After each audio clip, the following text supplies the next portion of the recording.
Hey guys, there's a lot of new stuff going on with the band, so let's get right into it. You may have noticed we have a new name. We also finally found our fourth band member. But first things first, we finally finished our demo and we're rooting it around amongst our friends to stir up some interest. We'll be playing some live shows this summer, but in the meantime, why don't you have a listen?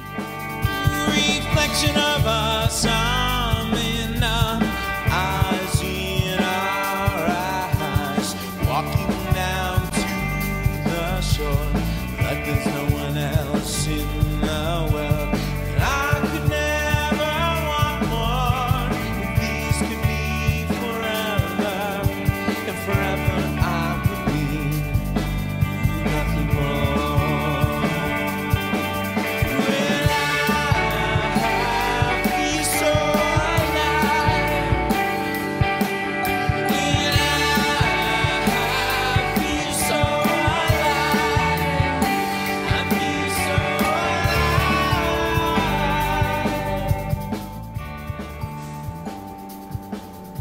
Behind this innocuous door is another of our new developments. We finally got our rehearsal space over at the Sound Museum in the Fenway.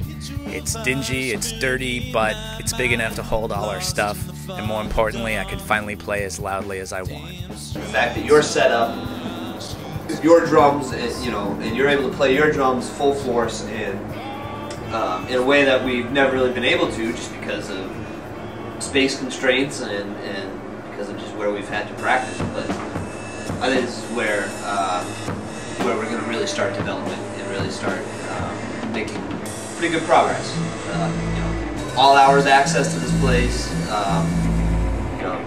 There's no reason why we shouldn't be playing a lot of music a lot of the time.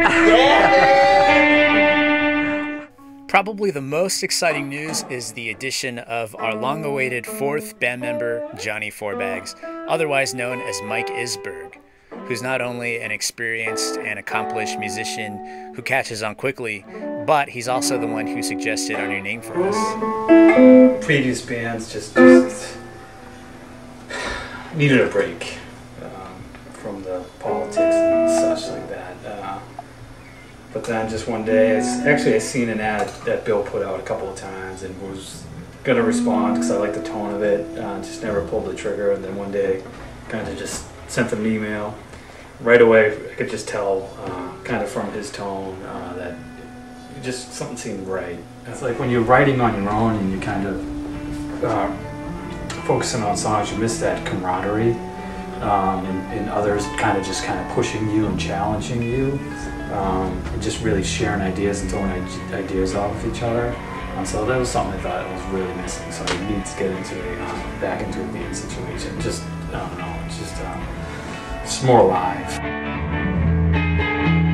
I mainly play guitar and bass, but because I'm going to school for music education at the Boston Conservatory, so they have us, we have to pass proficiencies in numerous instruments. I'd like to maybe pick one of each and, stick with it and maybe kind of learn a little more about it. It's our lead singer, Kramer. Jerry!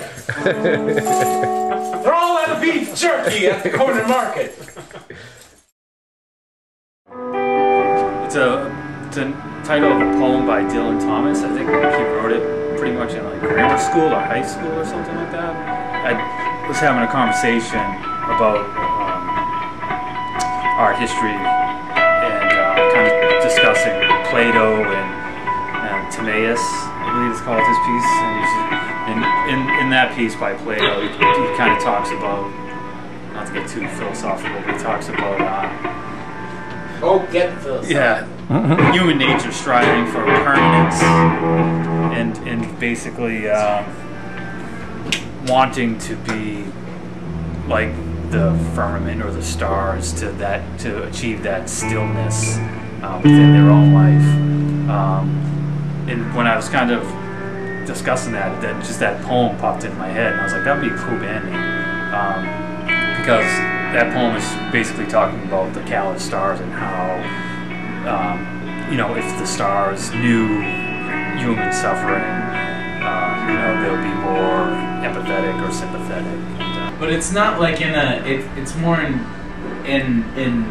marveling at the beauty of them, how they're unfixed and unfazed upon human suffering and the passage of time and all those sorts of things. How it's almost like something very heavenly, and it's not bitter towards the stars.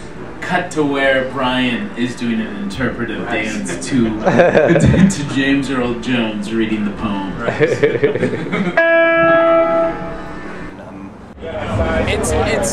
It almost talks about what it's like to be in a band, to desire for something eternal. And I think that's the desire of anyone who creates anything or existing. Plus, if there's any, that's my biggest concern about a band name like that, is that we have to turn it into something so precious and so something bigger than being in a band. I like it because you have your thought process behind it. It comes from a place where you spend time with it. I like that. That's why I like it. If we start adding this cosmic element to it, I'm gonna like it less. I'm fairly indifferent towards the new name myself, honestly. I'm just glad we finally decided on one, that we're now a complete band, and most importantly that we have a place to really let loose and develop new material. We've already come up with some new songs that are really different from what's on our demo, and we also have plans to work with a pretty well-known local producer-manager on a more polished full-length CD. But before that, we still have a lot to do. We need to get some more equipment. We need to start gigging in the area, starting at the New England Conservatory next month. And we're also on the lookout for cellists, keyboardists, and other musicians to help round out our sound. So be sure to check back at our Facebook page for more updates, and I'll be sure to keep making you these videos. Stay tuned.